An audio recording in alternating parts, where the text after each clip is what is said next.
Everything you want is on the other side of hard. Man, what great words, Dan Lanning said to his team, giving them the motivation and the inspiration to go into this season heading into the Big Ten. Up first is Idaho. We're gonna talk all about that. CFB Nation. I am SC Romero. This is the O.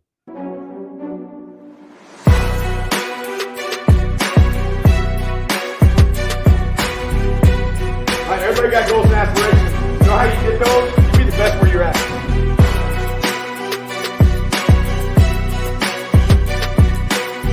What does Evan Stewart bring to the table here? In short, you get a ball.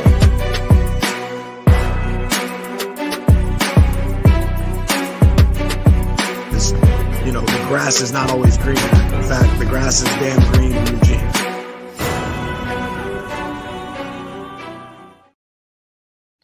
Damn green in Eugene. Yes, indeed. We are here. We are here. Week one of college football, man. It's so exciting. We already had some action on Thursday. We have some action tonight on Friday, but the juice of it, the Saturday we've been waiting for so long is finally here. College football is back, baby, and we got to talk about Oregon and what they're doing, man. You know, Dan Lanning was asked, during camp, like, what is it like being nervous, or what do you tell your guys when they're like, man, we're nervous in here? And he's like, nerves are okay. It shows you care, right? It, Go out there and be nervous, but take it. Go out there and do what you need to do. Play the game you love, but take what's yours, and that is victorious. Being in the glory, if you will. He's been really good this offseason about building on the physicality. And that's what we're gonna talk about is the trenches, right? Like, why is that important? Because Oregon is known for their speed. Everybody knows they have fast wide receivers. Everybody knows they have defensive backs that will keep up against anybody. They have the speedy running backs. They have the quick offensive system. They have the guys that can go sideline to sideline and catch whoever has the ball. They're known for their speed. But the offensive line and the defensive line, as well as the other players too, don't get me wrong, know the Big Ten is bringing physicality out, and they need to do more than what they've done in the Pac-12. And that's why it's important for guys like Marcus Harper Jr., who, has been in the weight room this offseason with intensity, going out there knowing he has to get physical at the line to block for Dylan Gabriel or to block the opening and create the gaps for Jordan James.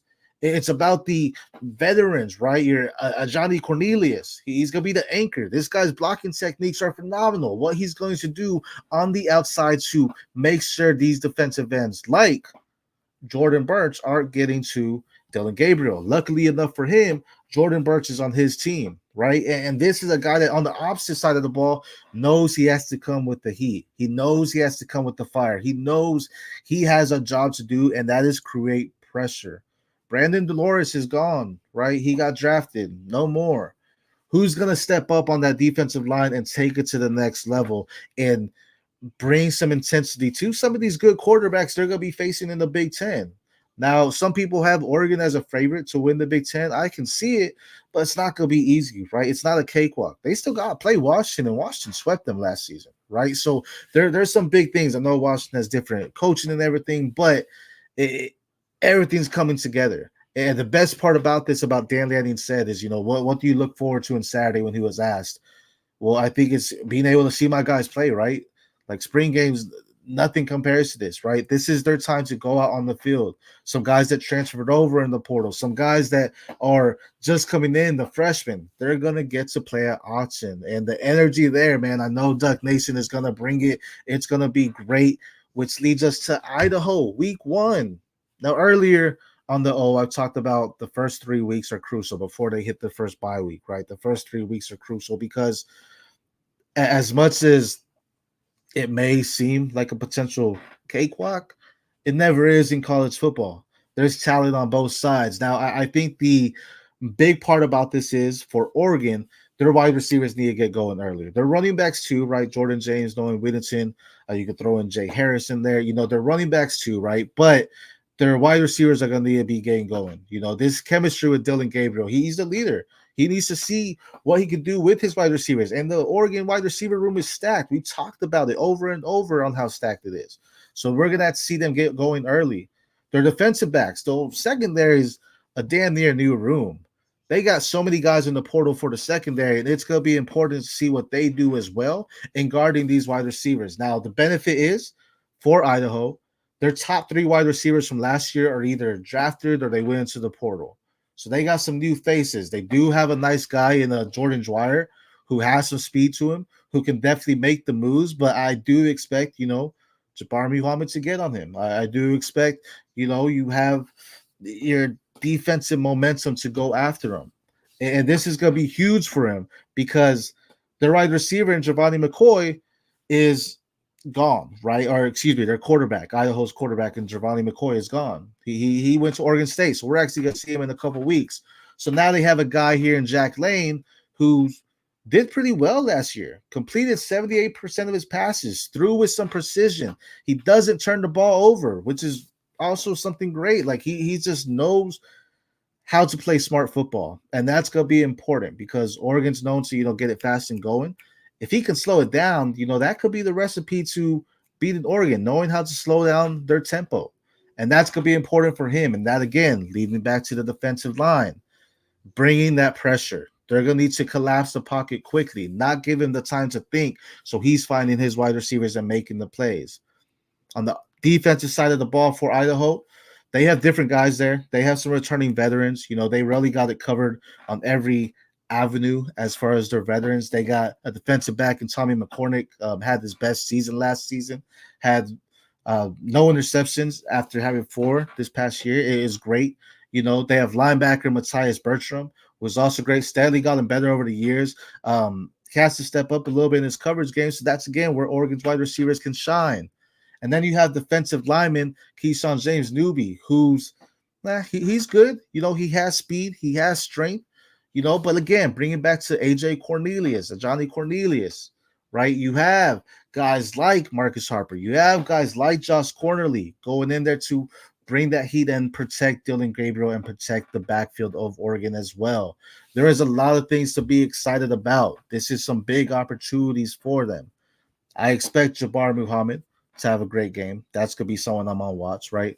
I expect Ches Johnson Evans Stewart to have a great game. Terrence Ferguson may be out, right? So that's something to watch. Matthew Bedford's a little banged up, but he should get some playing time. The depth is key. When they asked who was going to start at center to Dan Lanning, he said, you know what? We have a couple guys that we think can start, and we're going to find out on Saturday. I see this game as more of a preview to see where they're actually at in their starting lineup. But I also love the depth because one thing Dan Lanning also stressed this offseason was we don't want our guys to get tired, right? They're going to keep playing and keep moving their guys around. You think about some of the greats that are in the NFL that are all pro defensive linemen or linebackers. It's like they're not getting full snaps. They're in a rotation. And keeping our guys fresh is going to be a big part. And seeing this in Idaho is going to be key. Why? Because it's going to be something that kind of gives us a recipe to what's going to happen in the future, right? It's a warm-up game, week 1, right? Now, you don't want to go in there and think that, we're just going to stomp all over them. You never want to have that mindset because sometimes that's how you get beat. But it's a warm-up game for us to go out there and say, like, okay, let's get our nerves out. Let's get that nervousness out. Let's go out there and do some great things. And that's what's going to happen for Oregon tomorrow. They are back. Saturday football is back. This is an exciting opportunity for Oregon to go out there and just do great things.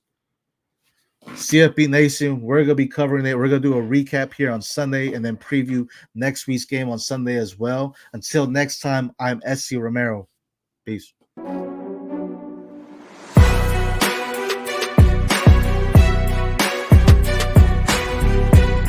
right, everybody got goals and aspirations. You know how you get those? You be the best where you're at.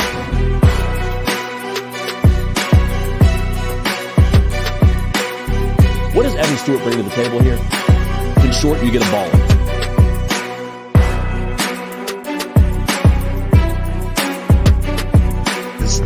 The grass is not always green. In fact, the grass is damn green.